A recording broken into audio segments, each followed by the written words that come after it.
but I want to invite Samantha Sinclair up. She drives from from near Vallejo. She drives down here to be with us. So I know some of you are like, I can't get there on Sunday. I live in Mountain View. For those of you online, Mountain View is basically San Jose. Wow, and the haters are alive and well. Samantha Sinclair, she's a member of your center, and she wants to tell you in 5 minutes why it is that your generosity is altering her life. Samantha.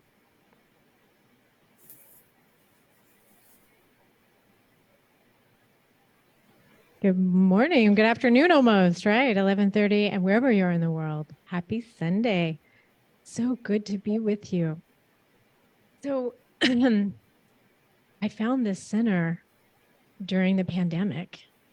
I was going through practitioner training online, and I thought I was going to just have home office, hold my license, and be a distance practitioner. Started serving here virtually, and then when the quarantine was over, coming back in person, and I just fell in love with all of you.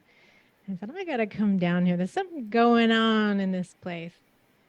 So top of heart and mind is the gratitude I feel for this community.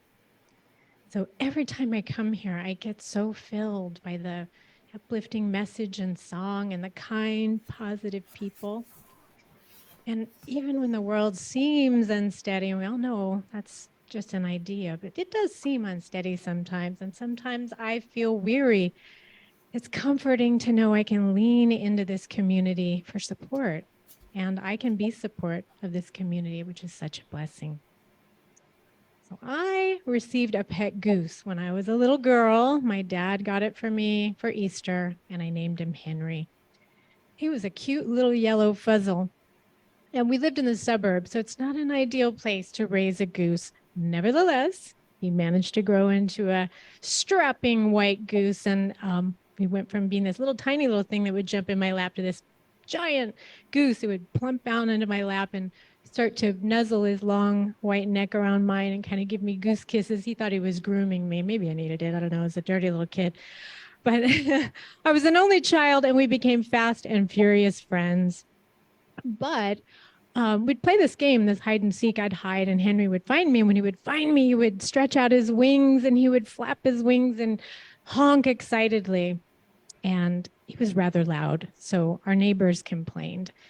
And my parents thought, well, it's probably better for Henry to go and live on a farm. So we had a post office who had a big farm, and we rehomed him, which of course for me was really sad at first. But I went to visit him a couple of months later, and I was delighted to see him walking so tall and proud, surrounded by geese in the countryside, thriving in his element.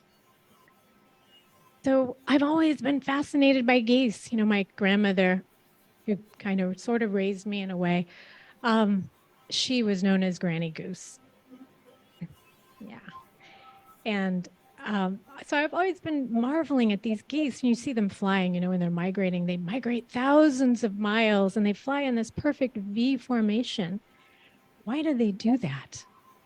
You know, each goose creates what's aerodynamically known as lift. So when they're, you know, flapping their wings together, it creates this, like cutting through butter with a knife, creates this force. So they're just going so much farther, so much faster. And so that's what I feel this community is. Because when the goose in front gets tired, it goes to the back, and another goose steps in to lead. When one of the geese is tired, it will go to the ground. If it's injured or ill, it can fly to the ground. Another goose will go down with it until it's strong enough to fly again. And if one of the geese in that V formation should sort of fall out of alignment, they feel the struggle of flying alone, and it doesn't take much for them to get back in line with everybody else.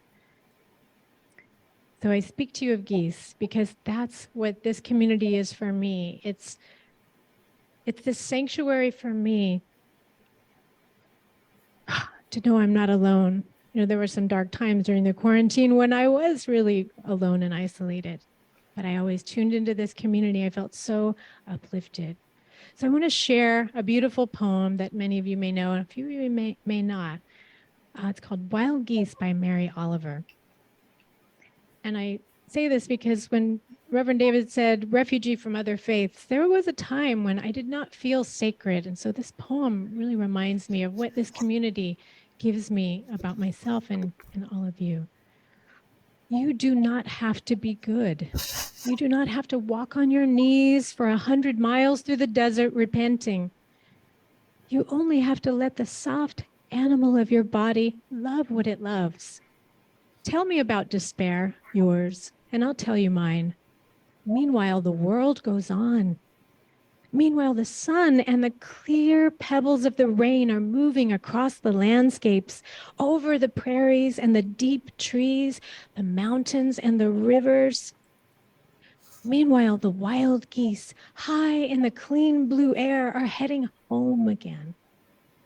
Whoever you are, no matter how lonely, the world offers itself to your imagination, calls to you like the wild geese, harsh and exciting, over and over, announcing your place in the family of things.